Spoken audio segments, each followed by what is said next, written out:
You need a plan. There isn't any other way. Because if you don't have one, society does. And they've been planning your life for decades. The world is not built for your success. Every system, every rule, every expectation is a carefully crafted plan, just not yours.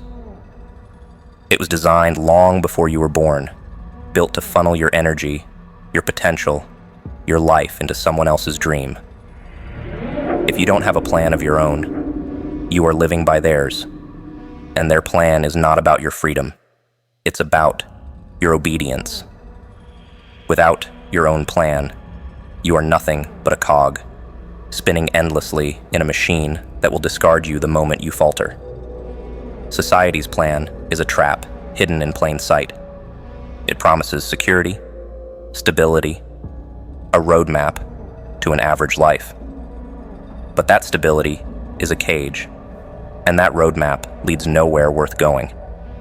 Their plan is designed to keep you small, to keep you chasing rewards that don't matter, while the real power stays in the hands of those who wrote the rules.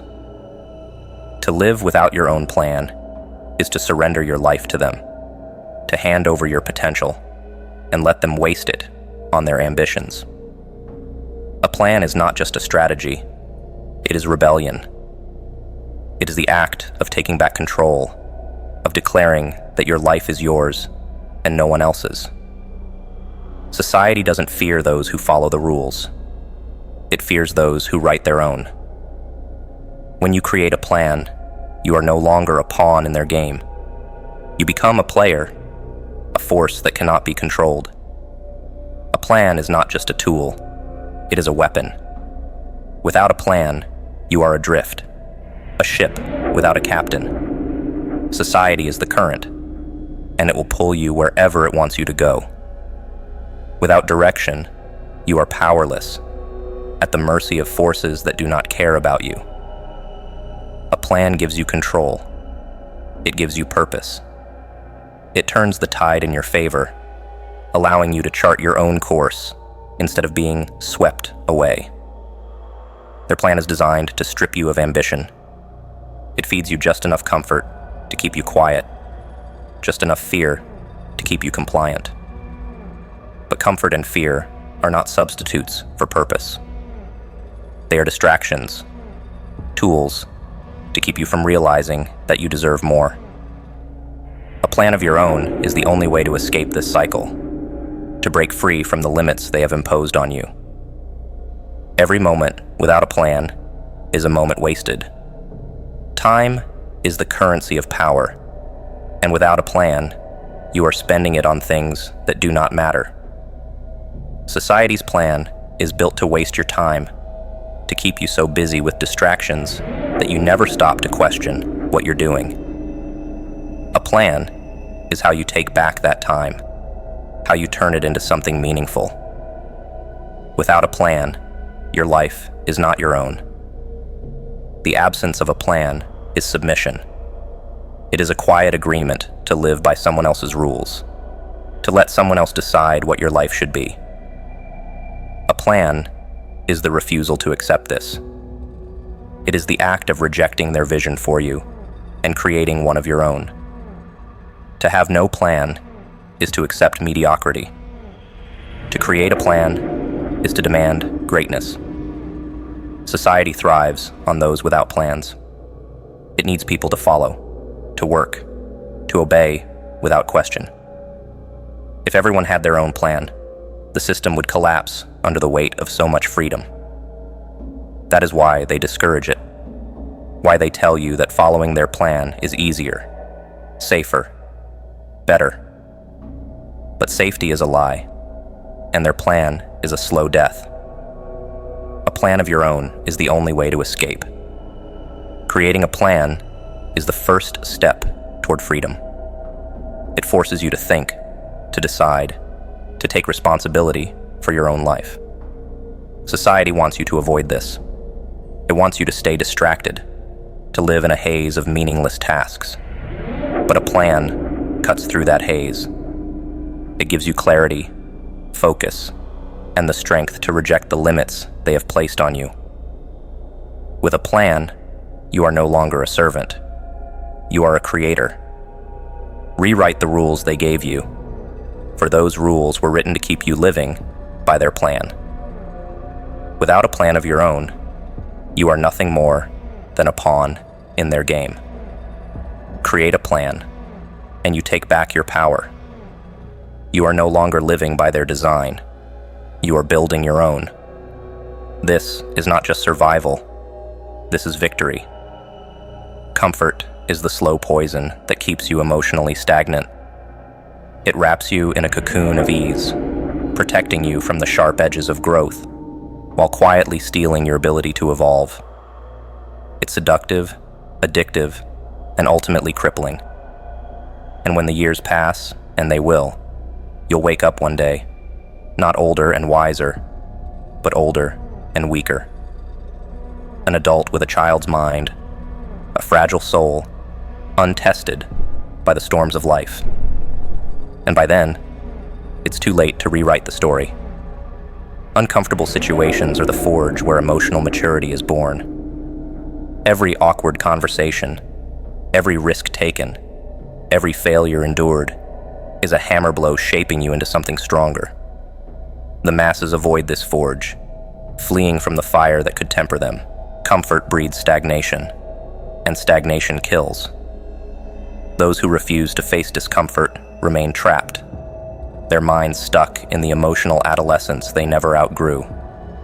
They make the same mistakes, chase the same validation, fall into the same patterns, all while telling themselves they've matured. But maturity isn't a byproduct of time. It's the result of trials. And without trials, there is no growth. Forcing yourself into uncomfortable situations isn't masochism. It's survival. It's the refusal to let the world coddle you into irrelevance. It's looking discomfort in the eye and stepping forward anyway, knowing that every step forward is a step away from who you were. Growth isn't pretty, and it isn't painless. But pain is a small price to pay for the power that comes with emotional depth. The uncomfortable becomes comfortable with time, and that's the secret. What once terrified you becomes routine, and with each conquered fear, your capacity to face life expands. While others remain stuck, paralyzed by their unwillingness to act, you move forward, taking the hits, learning the lessons, building the resilience that separates the strong from the weak. Comfort never teaches you this. It merely protects you from ever learning. Every uncomfortable situation is a mirror, reflecting your fears, your flaws, your insecurities. The masses avoid this reflection, but the 1% stare into it, unflinching. They know that self-awareness isn't found in ease. It's forged in struggle. The person who avoids discomfort avoids themselves, and the cost of that avoidance is a shallow life, devoid of depth, meaning, or growth. The emotionally stunted will scoff at discomfort, dismiss it as unnecessary, tell themselves that maturity comes naturally with age. But those who face the fire know better. They understand that maturity is earned, not given. It's carved out of you by the sharp edges of life, by the moments that force you to adapt, to overcome, to change. And it's in those moments that you find who you really are.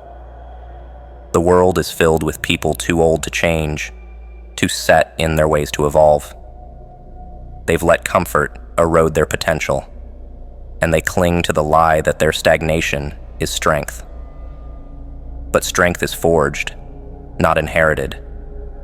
And those who refuse the forge become weaker with every passing year. Emotional maturity isn't about age, it's about courage. The courage to face discomfort, to endure pain, to grow. When you force yourself into uncomfortable situations, you're not just preparing for the future, you're creating it. You're building the foundation for a life of depth, of power, of meaning.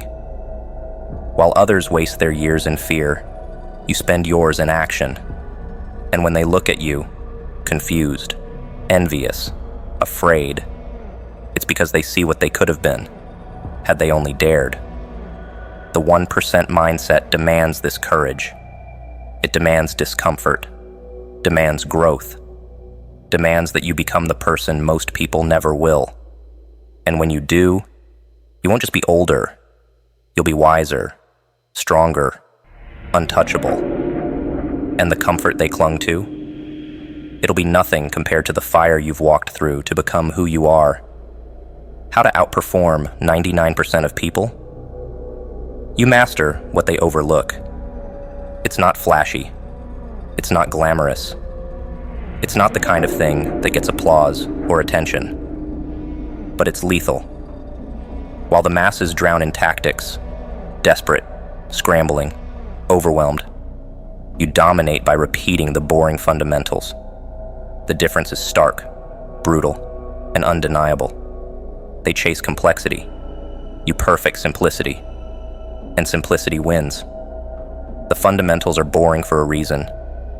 They strip away ego, strip away distraction, strip away the noise.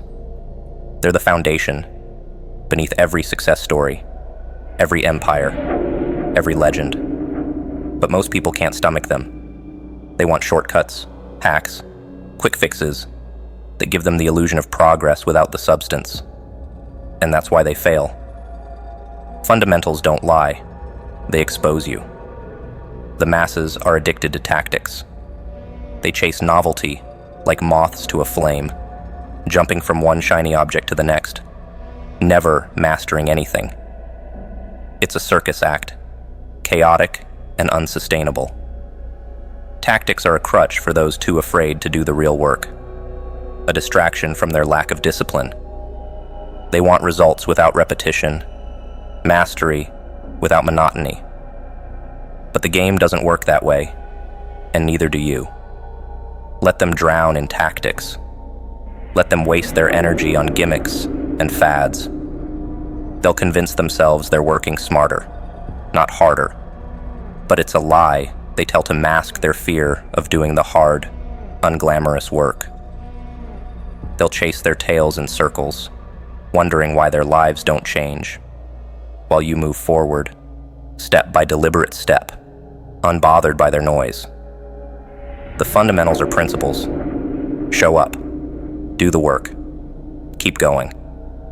Most people can't do this because it's too simple, too repetitive, too unexciting. But that's the point. Mastery isn't built on excitement. It's built on endurance.